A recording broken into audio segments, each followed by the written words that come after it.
and is about a young man back in the 6th grade at a school dance who gets picked on by a group of young ladies. Now 13 years later, he wants revenge on them. Hey everybody, John Franklin Reviewer, and happy Valentine's Day to everybody out there. So Valentine, this is the first time watch for me on this movie, but let's get right into our likes and dislikes. On to the likes. Well, the first thing I want to talk about is the casting. I was very surprised that everybody in this movie, whatever part they had, from big to small, everybody's acting was really good in this. I was really thrilled with that. And then some of the people I really want to highlight. Denise Richards, she played a character named Paige. I really did like her, and I've always been a fan of her. I know that she's done some pretty good movies. I know she was in Starship Troopers. I know that she was a Bond girl in one of the Pierce Brosnan movies. I just unfortunately can't remember which one it was, and I thought she did a good job in that. And then she's also in this one, and I do like her. I think she's pretty good in this. And then another person that people will actually recognize is David Boreanaz from Buffy the Vampire Slayer and his own show Angel, and I really like him. Unfortunately, he plays like the alcoholic boyfriend, not to Denise Richards, to one of the other main characters, but he does a fantastic job. I definitely enjoyed the creepy Cupid mask that they actually used for the killer. I thought the killer was actually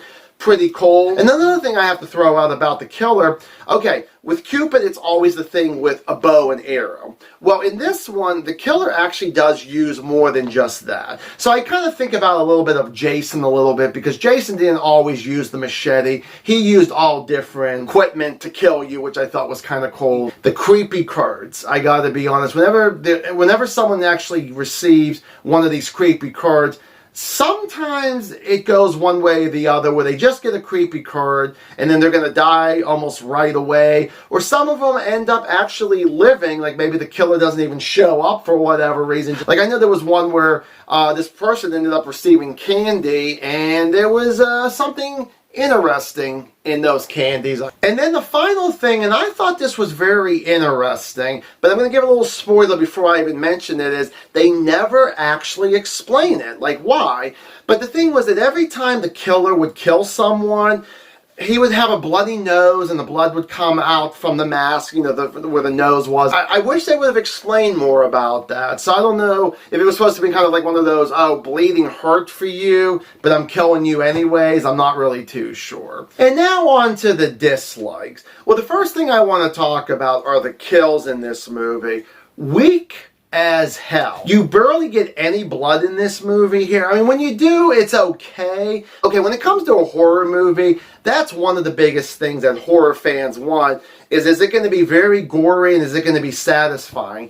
No and no. I was expecting it to be a lot more, and it really was not. So if you're a gore hound, definitely stay away from this movie, because you barely get any blood in this movie. But I do want to talk about one kill, though.